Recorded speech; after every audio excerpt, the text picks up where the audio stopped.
Messianics Podcast, a podcast about all things Messianic Judaism.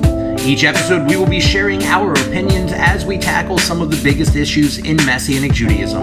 Now, here's your hosts, Rabbis Eric, David, Jonathan, and Toby. Hey, everybody. Welcome to Messianics. Once again, this week, we have a question from our friend Joe Materco, and we wanted to discuss that today. The question is, what are your thoughts on Messianic Jewish education? Do you use specific Shabbat school curriculum, VBY, which I guess is like Vacation Bible related? What is the significance of education to you?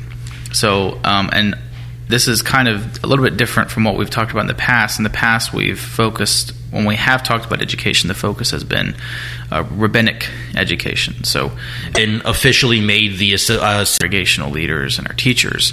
But this question from Joe is specific to our children, sort of, that age 3 to 12, 13 range, which is fitting because Joe works for a Messianic school, doesn't he? Educational. Yeah, he's working with S3E7 school now. Okay. Yeah. Right.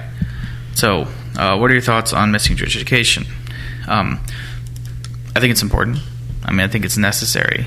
Now, again, there's kind of two different parts of this conversation. One is the Shabbat school, what they're getting curriculum-wise at their local synagogue. The other is, what are they getting through the week? What are they getting, sort of like, a lot of kids in the U.S. go to Catholic school, Are they going to a Hebrew school during the week? And like much of traditional Judaism provides for its children in their communities. So, yeah, I want to kick it off by saying, first and foremost, and I think we'll all agree on this, first and foremost, the brunt of spiritual education for children starts at home. And so, aside legislative morality and what have you, but from anything else, parents should be taking up the mantle of into their children the values and belief systems and such that are important to them. But to that end, I think as congregations and as a Messianic Jewish movement as a whole, we have an obligation to actually sow into our children. The reality is, as Jonathan was kind of alluding to a minute ago, is in traditional Judaism, especially in Orthodox Judaism, you start training, kids start going to yeshiva classes when they're young. Like in Orthodox Judaism, you start studying Leviticus at 3 years old. That's the first book of the Torah you focus on when you start learning the Torah and start digging into Jewish life and practice and so on. But you spend your entire life growing up learning Jewish life and practice and so on. And I think this is an avenue that we kind of fall short on in a lot of regards in Messianic Judaism. I think it's an avenue that S3E7 school is definitely filling in a massive void, and honestly, I think is doing a fantastic job at it, and I hope more people will take advantage of it. But yeah, the whole point to it is to basically backlog education on Jewish practice, Jewish life, what Messianic Judaism looks like, Hebrew liturgy, etc. In its originality, its intention was really to be a B'nai Mitzvot training program of sorts. And it's kind of blossomed into something so much more than that now, which is cool. And I know, like, my kids are in the older side of the Darash program of S3E7. I know Rabbi Toby's kids are in the younger, Yossi is, Kes isn't yet, is in the younger side, the kind of pre-Bar Bat Mitzvah side of it. And it's been phenomenal. It's great. But yeah, I think there's definitely a necessity for, as a congregations, as communities go, as a movement goes, for us to do more there. And there's a lot for us to talk about just in the idea of what does Shabbat school curriculum look like? Are you using something pre-made? Are you making something yourself? And if you're doing it yourself, are you making it, if it's substantial, you're making it available to be a blessing to other congregations and so on, which is something that Rabbi Toby and I straight up stole. Rabbi Toby found we didn't literally steal it. I communicated with him that we were doing this after the fact, but or not after the fact, as we were getting rolling with it. But Rabbi Toby, we were getting ready to build out a B'nai Mitzvot training program for Man Chaim, and Rabbi Toby found a really good B'nai Mitzvot workbook that's a 2-year program, which is the time frame we were wanting to develop. And I'm a huge fan of not reinventing the wheel if I don't have to. Absolutely. And so Rabbi Toby found the book, brought it in, and we looked through it and saw that it, with the exception of a few things we wanted to add into it, kind of hit the nail on the head for everything we wanted this program to be as far as the education side goes. And then we're also doing Hebrew and cantorial training and so on. But the reality was this synagogue was building one for themselves. This is a congregation in Dallas. They were building a B'nai Mitzvot program for themselves. They saw the value in the materials, and they made it available to anybody. And so it's a phenomenal resource. But how often do we see that same kind of unity-driven community effect in the movement as well? That we see, Shabbat school curriculum being spread and so on. Yeah, I know that we have made it a point to make available our vacation Torah school material. Vacation, most time people would recognize it by Vacation Bible School during the summers. But we titled our curriculum Vacation Torah School, and we have a whole litany of things available for people who just have to ask. And I know we had one congregation actually contact us and ask way before this last summer. They asked us in the spring, and they just took it, and they were able to kind of tailor it down, because we typically make it for about 40 or 50 kids. I think they had like 12 maybe, and so they just kind of tailored it down to fit the size. But if you have something good, be willing to share it, and that's kind of our whole principle behind that curriculum that one of our staff developed. So I think that's one of the funny things, too, is you have Vacation Bible School in the church world. And so Messianic Judaism was like, oh, we should do something like that. There's great value in it. But God forbid we use the word Bible. Yeah, so we use the same thing, but we can't say that. So you've got, Bradam calls it Vacation Torah School. I know others. Think it's just to distinguish it from other things. I know others call it Vacation Bible Yeshiva, which is why you had VBY. Oh, okay, that's what question. That was. I was wondering. Yeah, I think Beth Hillel in Atlanta, they call it Vacation Bible Yeshiva. Just call it Vacation Bible Shul. Just keep the S. Keep. Well, here's the thing with it though is Vacation Torah School, get it, makes sense. Vacation Bible Yeshiva, it makes sense. I understand and totally get why we're making those distinctions and stuff, so that we stand out from, so we're not just perceived as a church thing that's going on or whatever. I get it.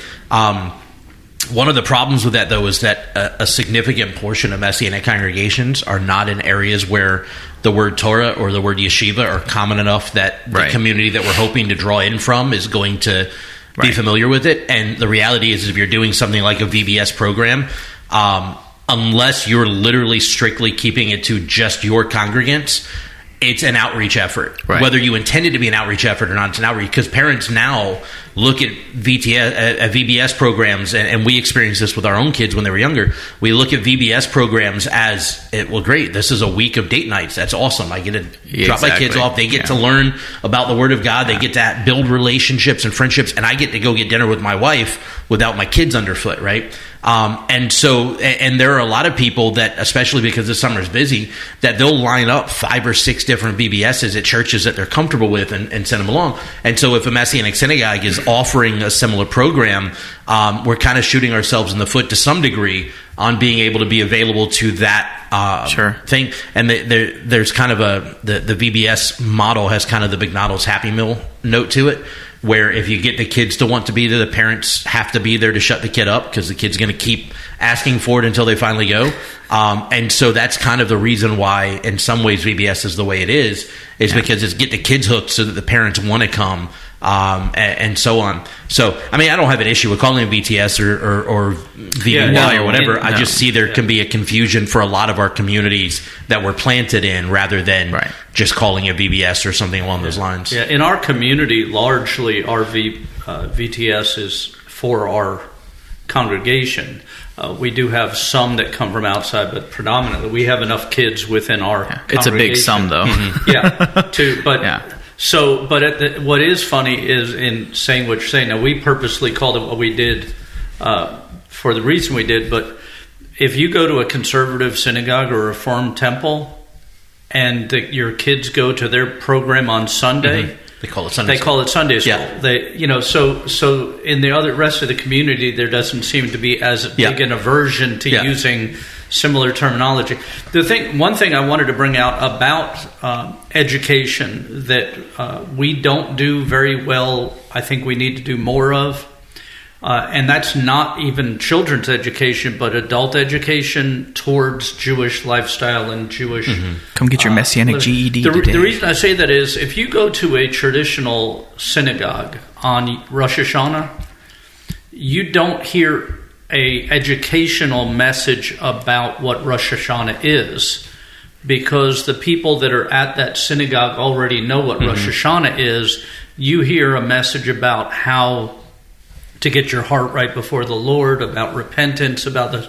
In Messianic Judaism, a lot of times our main service for Rosh Hashanah or Yom Kippur or Sukkot is a educational 101 on the feast, because we don't have as a mechanism as much to teach outside of that. Yeah. So we have a lot of our people, when they learn what Rosh Hashanah is, or what Yom Kippur is, or what Sukkot is, or what Passover is at whatever service we do for that, because God forbid they do any reading in advance. Right, because, and there are plenty of books and things people can do, but it has become how it is, and because to a large extent we have, at least in the past, tailored our High Holy Day services as outreach events.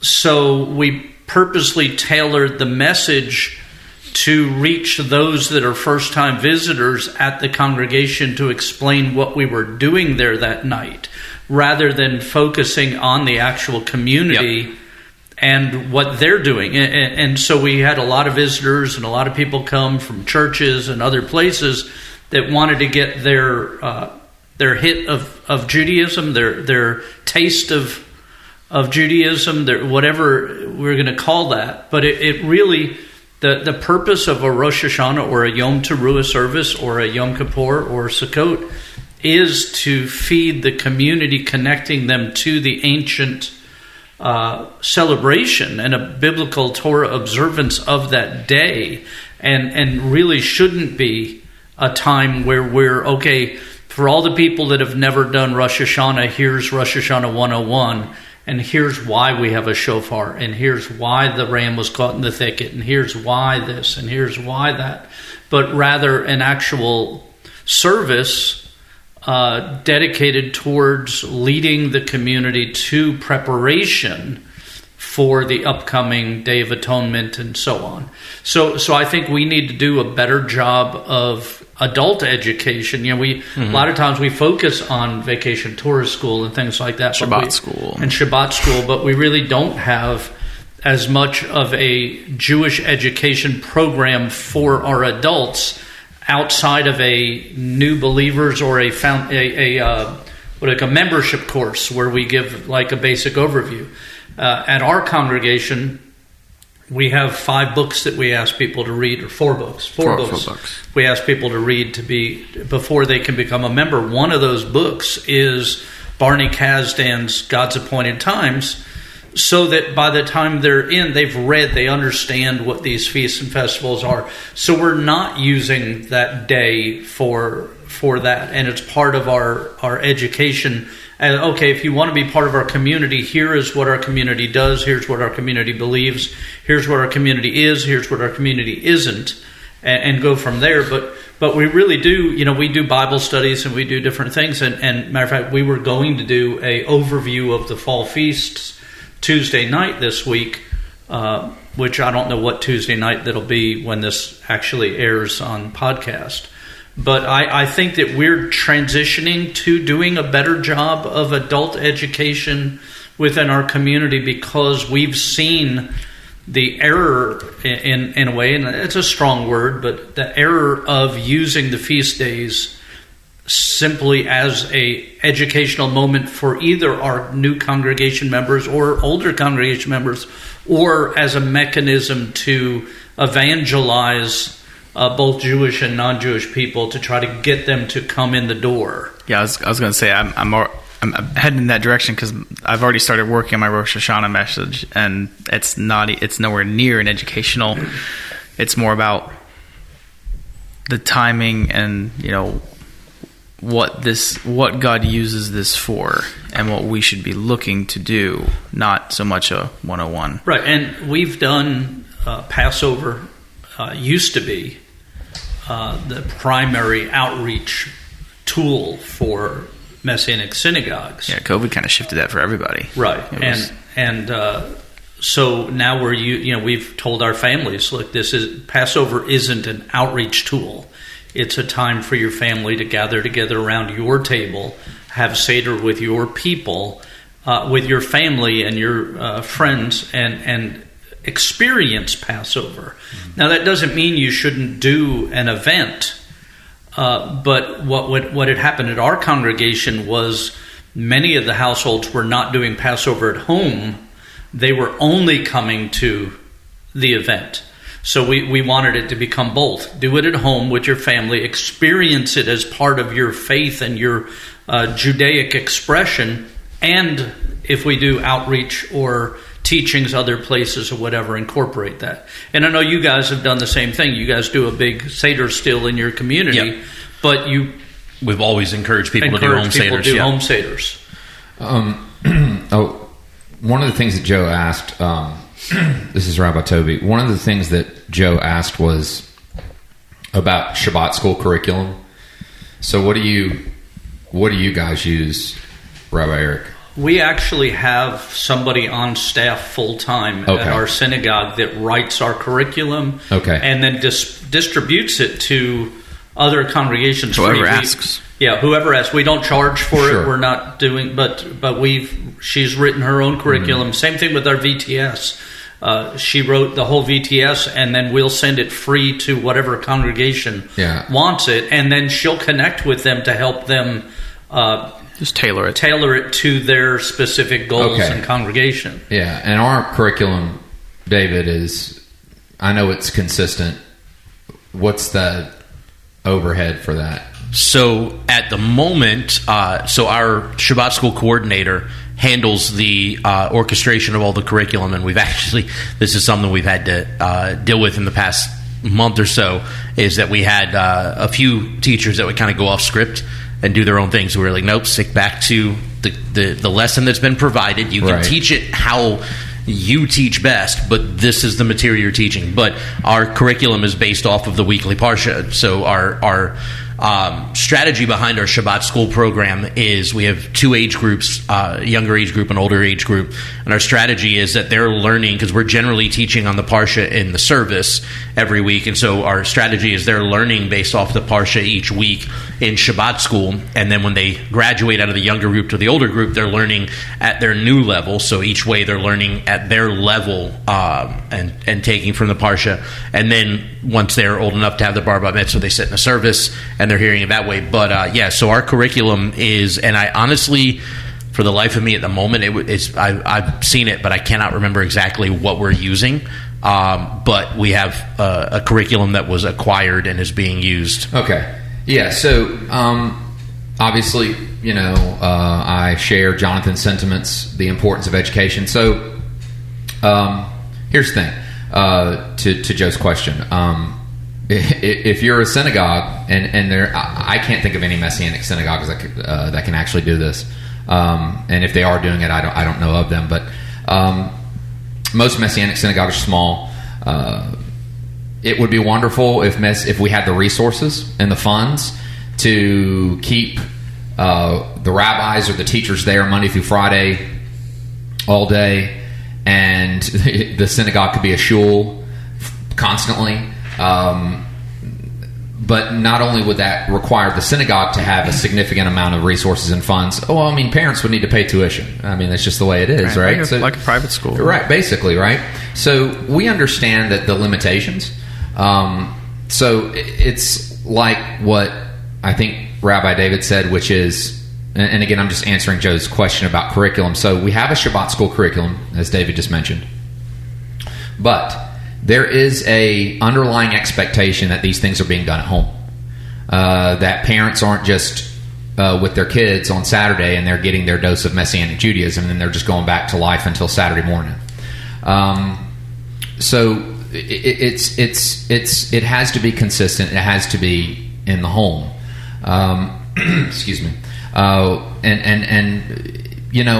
kids learn. I mean, I'm not going to go into that diatribe, but kids learn. I mean, my kids know that Friday night it's Shabbat. They wait for Brooke to bake bread. They know the blessings. I can stop in the middle of a blessing and one of my kids will finish it. So everybody knows that kids are sponges growing up and things like that. But it is incumbent on parents to be doing this stuff every day and daily and consistently. So for our children's program, that's basically how we look at it. I mean, outside of Shabbat school, for our kids up to age 11, it's the kids have Shabbat school, and then the parents should be doing it at home, right? Should be living these things out at home. When it comes to B'nai Mitzvah, moving up, so I'm going in chronological order of the kid's age. When a kid approaches the 11th birthday, they are to come to me and Rabbi David, and if they have interest in their son or daughter becoming a B'nai Mitzvah. This was always something that was on David's heart. It was always something that was on my heart. But the fact of the matter is we didn't want to roll out B'nai Mitzvah education until we had something that was robust, something that was powerful, something that covered both biblical, messianic education from a messianic perspective, obviously, and had a good, solid Hebrew education. I'll tell you what I've witnessed over the years before I came to CMC. What I was seeing the pattern of was in my previous Messianic synagogues, the only kids that were being B'nai Mitzvah were elders and rabbis' kids. Mostly. Not every time. Mostly, though. It was the lion's share of kids. Secondly, in some cases, these kids weren't even really reading Hebrew. They were given a piece of paper with the English transliteration, and they were reading that. And I'm like, no way. Excuse me. So when I came to CMC, I think that was the first time I had seen, David was reading from the actual scroll. He was actually reading the words, and I was like, I think it's the first time I've seen that. It's been like almost 20 years. I don't think I've ever seen somebody actually read from the actual Torah scroll without a piece of paper in front of them that was over the Torah scroll, which I think is just not good anyway to do. And so I just was like, oh, wow, okay. So we read from the Torah scroll. Okay. Yeah. So it's the real deal. When we started talking about wanting to do a B'nai Mitzvah program, we found, as Rabbi David said, this workbook by Elise Norman. And it was very comprehensive for biblical messianic education. And we also in our curriculum for B'nai Mitzvah used the Behrman House Hebrew Primer, the Behrman House Hebrew resources. Now our B'nai Mitzvah program is 2 years, and most of it is still done at home because, again, and we meet monthly to assess, to review, and things like that. And the way we've built the program, it stacks. So they start with their Hebrew with their biblical education, and then as they get into their second year, they start learning Hebrew, cantoral, trope, and all these things. And again, we wanted this to be, and I'll go ahead and tell you, we started with 7 kids and we're down to 5, and that just goes to show you. And I was kind of like, you don't want kids to drop out. But at the same time, I told David, I said, the fact that we've had kids drop out means that we obviously have put some expectations in place where people are like, okay, I think one kid didn't want to do it anymore, and he was newer. And the second kid, it was a scheduling issue, but I'm like, and the workload wasn't conducive for this young lady's schedule, and that's fine. But I'm like, okay, good. So there's an expectation. And every now and then I hear like, it's a lot and this, that, and the other. And I'm like, it is a lot. Wait a minute. It is a lot. It should be a lot. And that's what I told the kids on our first week when we met, with the kids in front of us. I said, if you notice, if you look around, not every kid is doing this. Not every kid is doing this. It's a commitment, right?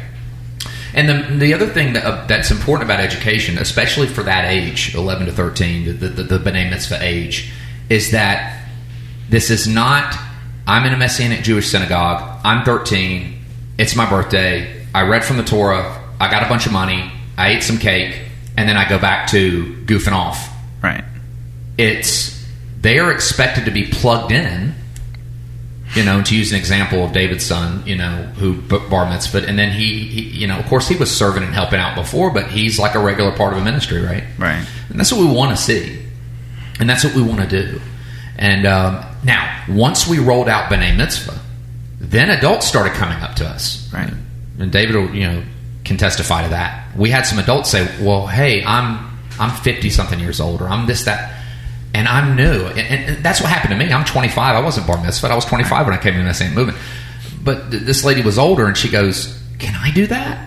And I'm like, "Yes, you can." I'm not saying we're going to have a bat mitzvah, and I'm not saying that that's wrong. What I'm saying is we don't know how it's going to look, but David and I, the plan is now moving into adult education. The plan is once we get B'nai Mitzvah to a point where it's self-sustaining, because after me and David do this first cycle of kids, we want to bring other teachers in for B'nai Mitzvah. But the fact is, we then want to move on to establishing something for adults. So someone comes into the Messianic movement when they're 48, when they're 52, when they're 39, when they're 25. And they want to learn Hebrew. And they want to do an Aliyah at the Torah. Because I'm telling you, we're not going to just put somebody up there to be nice. Right. And I've seen that. I've seen, well, this is a good person who serves in our synagogue and they're so faithful. We're going to let them stand behind the bima at the seat of Moses, and we're going to let them give them a piece of paper with the transliteration. I'm like, I'm sorry, no. That's not worthy of what this is supposed to be. So I think that, the approach has to be, at least for a Messianic synagogue, and at least, I can speak for our case, is that most, for young people, education still needs to be led at home. But it has to be robust both from a biblical curriculum with a Messianic perspective, and secondly, there needs to be a solid Hebrew foundation, And the last thing I'm going to say, and this is just me, is if you're going to do Messianic education, ladies and gentlemen, you need to open that up to anyone who wants to take part in that. So all the kids go to Shabbat school, that's easy. But when you get into kids who want to bar and bat mitzvah, I think that don't make distinctions between Jew and Gentile.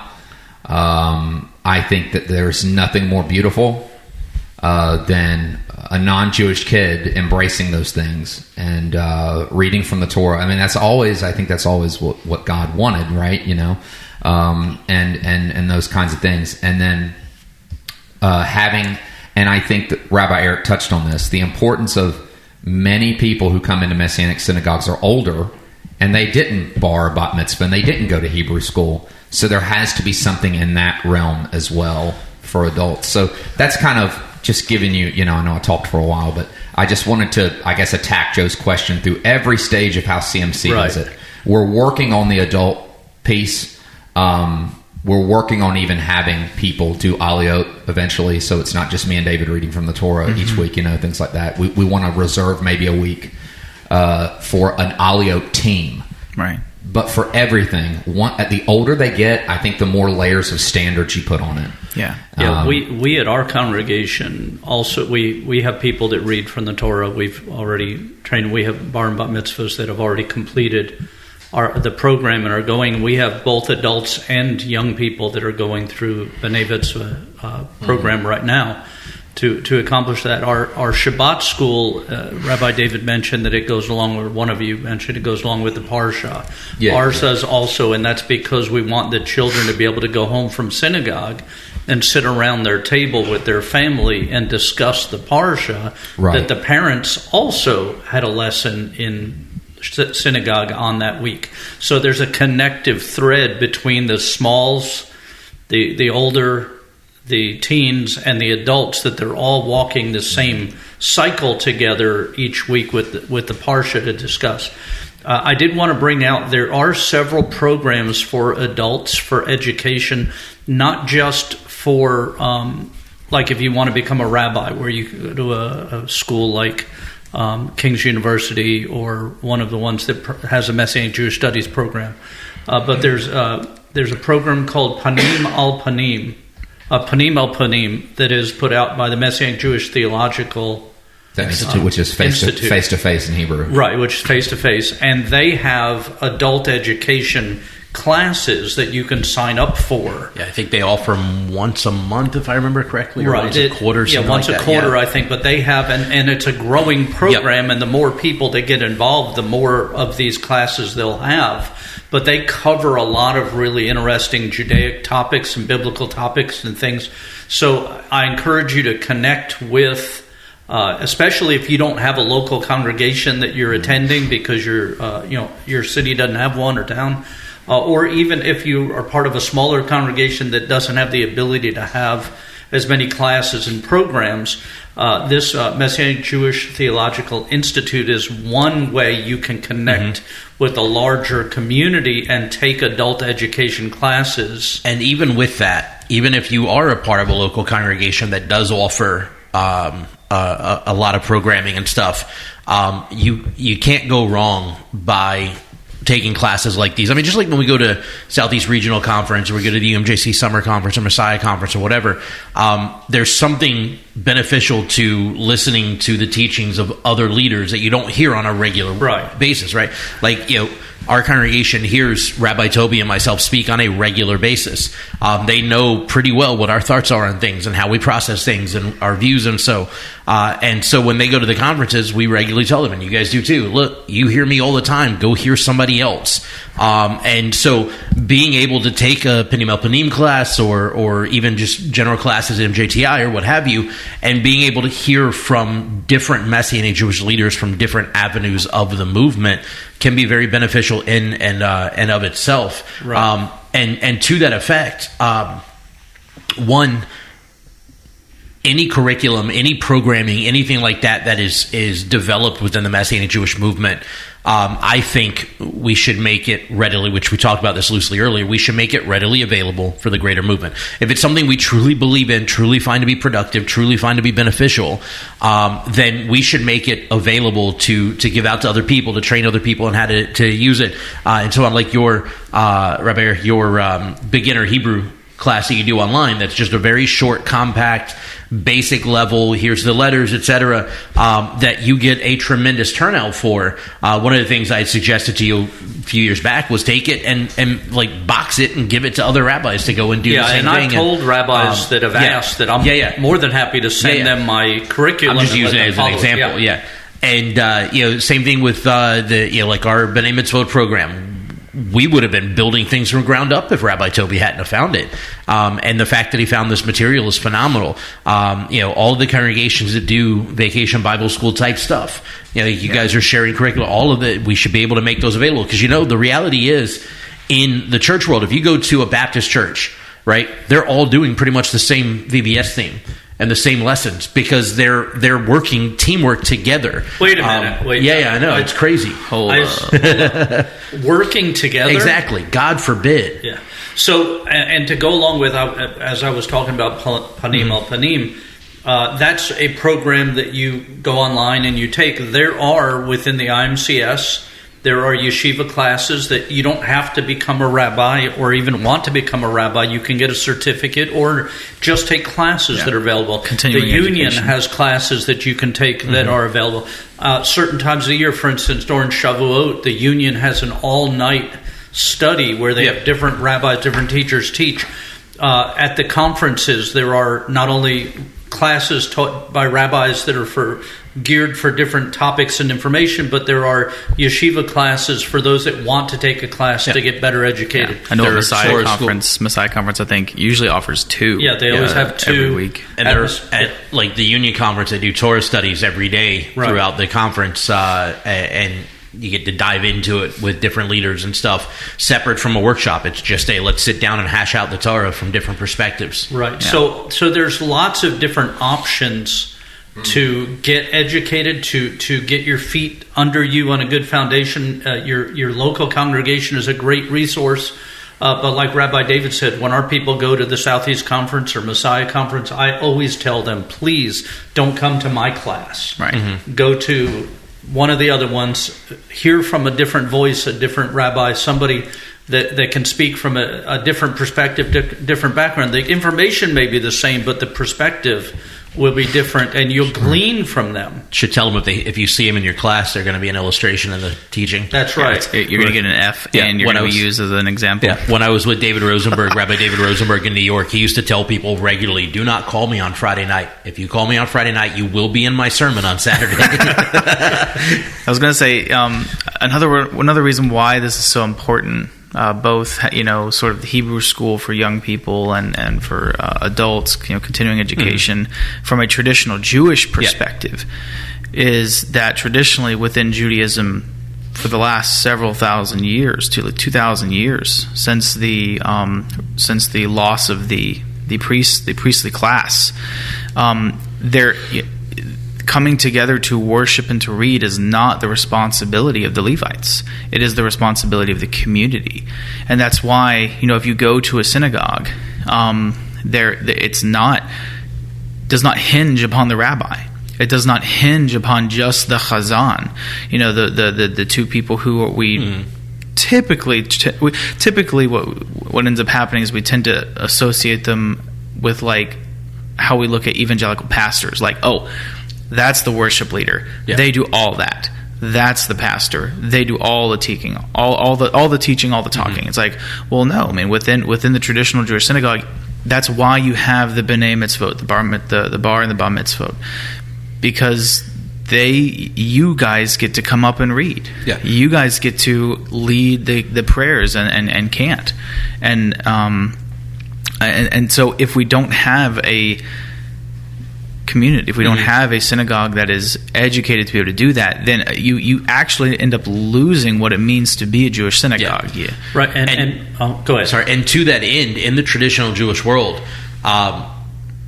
there's actual training programs for lay leaders. Because there's a realization, number one, not every community is going to have a rabbi or a chazan or what have you. That's why rabbi and congregational leader aren't. They aren't synonymous. And so you're not going to be able to always have a rabbi or a chazan or whatever in your congregation. So there are people that are trained lay leaders, that's their role, their responsibility, and they volunteer to do it. In fact, if you go back to long before we organized the way we do in the States, it was common that a rabbi, and the same was true in the Christian world too with pastors, it was common that a rabbi was responsible for multiple congregations and would have to travel around and go, okay, I'll do Shabbat at this one this week, and I'll do Shabbat at next one next week, or whatever. And so you if your synagogue was going to have regular services, you had lay leaders, and they were trained to lead your daily prayer services, your Shabbat services, all of that stuff. Yeah, when you read about the rabbis of old, the sages of, and I'm not talking about of old Moses' time, but it was Maimonides. When you read their stories, and they were traveling to this city, and this happened, and they were traveling to this city, because that was the norm, was that the rabbi traveled. There was a period of time. Wait, you want me to believe that the way that Yeshua and the disciples traveled and ministered in the Gospels and Acts was very Jewish? Yeah, they kept doing that. And there was a time here where I was leading 5 congregations and traveling to each of them, and each of those congregations had to have lay leaders that were able to lead through the whole service, because I wasn't able to be at each congregation at every service. The other thing that I wanted to say, and this I find is really important, our b'nai mitzvot, our young men and young women who become bar and bat mitzvah and are able to read from the Torah, are able to do things, they become incorporated into our service at 12 and 13 years old. And for instance, this last Shabbat, we had one of our young ladies who came up and read from the Torah scroll and did an excellent job canting and reading from the Torah scroll. They don't go through a time period where they're not involved actively in the service. They don't feel like they're a lesser or a separate or a subset of people.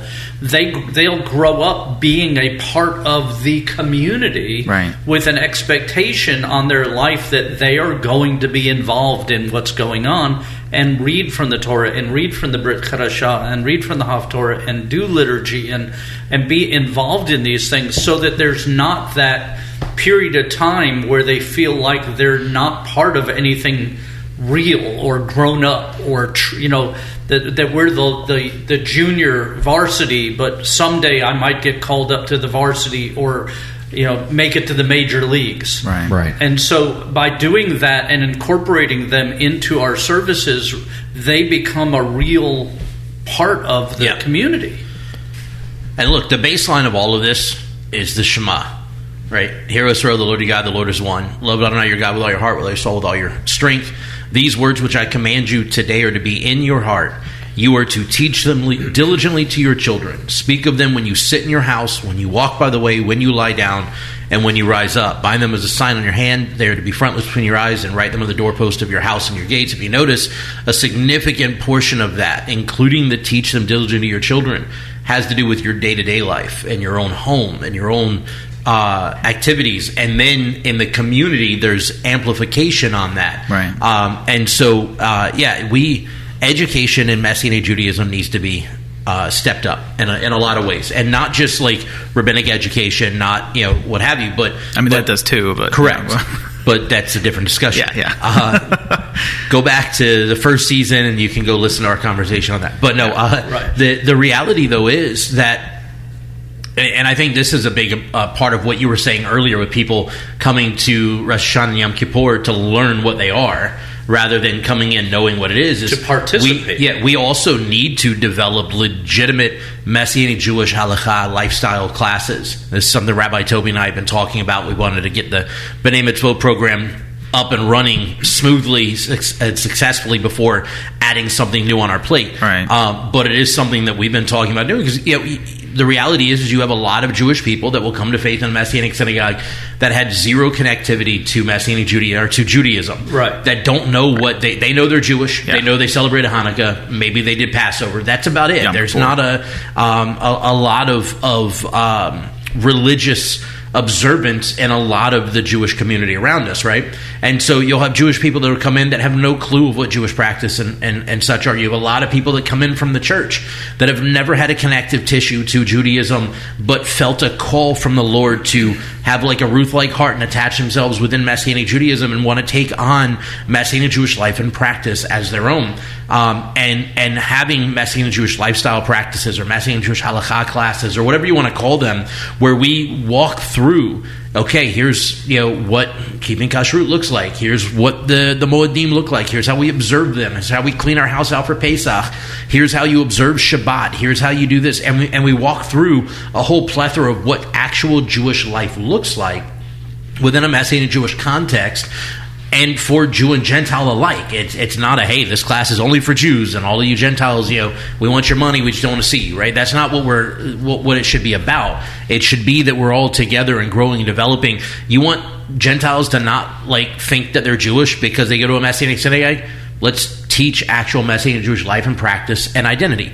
You want Jews to actually recognize their Jewish faith in Messiah? Let's teach Messianic Jewish halakha, lifestyle practice, whatever you want to call it, and identity. And I guarantee you'll see a lot less if we put the time and effort into discipling and training and teaching. Yeah, my closing thought, although I'm not saying we have to close the episode, but my closing thought is this. When I first became a Messianic believer, when I first accepted Yeshua, there were almost no books or resources. There's a handful of things that were written 40 years ago.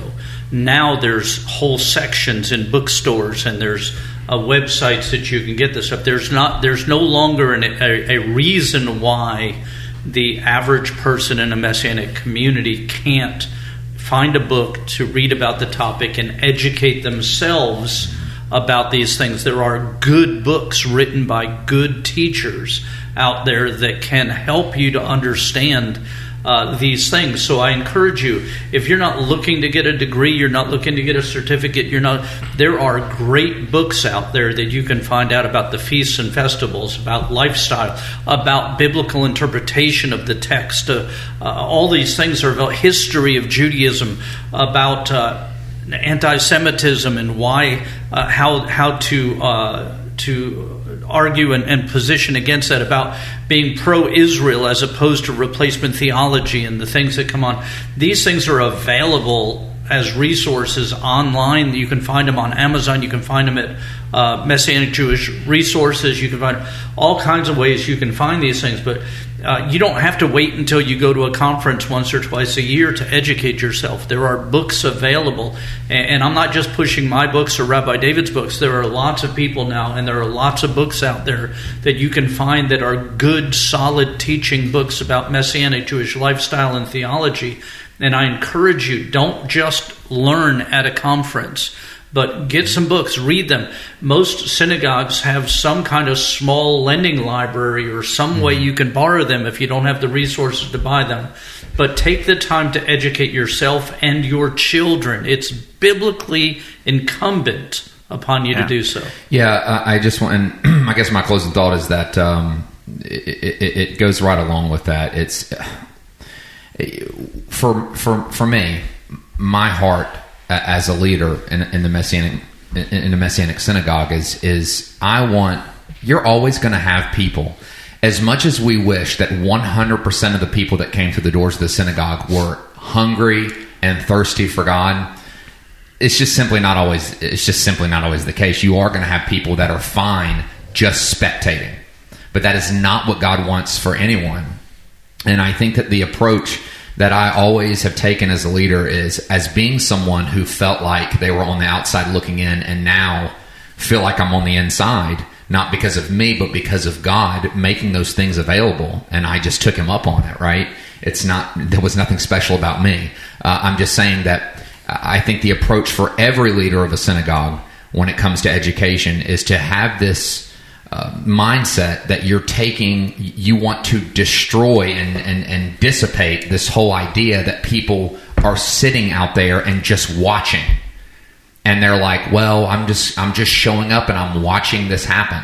And the purpose of education is to bring them near and then allow them to take hold of that, and there's nothing, it's so much more fulfilling than me reading from the Torah. I mean, I'm already thinking, since we've started B'nai Mitzvah and I see these kids, I'm already imagining what it's going to be like standing off to the side and watching them in the seat of Moses. And that's going to fill my heart so much more than me doing it.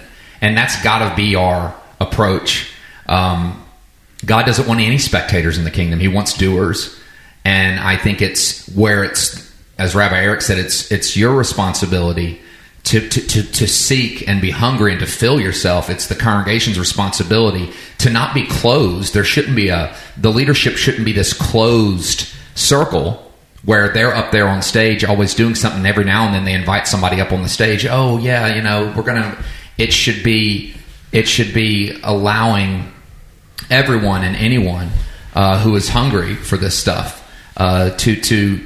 to be an active doer and not just a spectator. And that's really how I view the B'nai Mitzvah program and anything that we do moving forward is removing this whole idea of just, well, I'm here and what they do is great and I'm here to see it. No, you can also do it, right? Yeah. So I hope that Joe, with that, we've kind of answered, hopefully, your question about what our thoughts are on Messianic Jewish education, things like Shabbat school curriculums, VTS, VBS, VBY, and the significance of it to each of us. I'll leave the episode with this. My last thoughts is that, obviously, we all think it's important. I'd like to see, even our own congregation at Bradam, I'd like to see us grow and have more of a Hebrew school. One day, we'll get there, just not quite, we don't quite have the support and, I guess, logistics for that quite yet. But, and for the adult side of things, while we can provide classes, and we provide 3 studies a week outside of Shabbat for adults to come and partake. So if you're not availing yourself to those, then you can't really complain about the lack of adult education in the synagogue. And but of course there are other things that I'd like to see happen in the future, more purposeful classes for just adults. But the other hand to that is comes out of my favorite collection of Jewish literature in Pirkei Avot, where it says, "Get yourself a teacher." and that can be interpreted as get yourself a teacher, like a person, but you can also acquaint yourself with books, with auditing classes. You can get yourself knowledge and teaching material for wisdom. It's not solely upon your synagogue. It's not solely the responsibility of your synagogue to make sure that you were educated. You were smart enough to listen to God to walk into the doors of a synagogue. You're smart enough to be able to buy or check out books and classes as well. So all of these things are important. We encourage you to prayerfully look into more opportunities, even beyond the ones that we've mentioned here, because I'm sure there are more things than we've mentioned. So I hope this has been an episode that's been educational for you.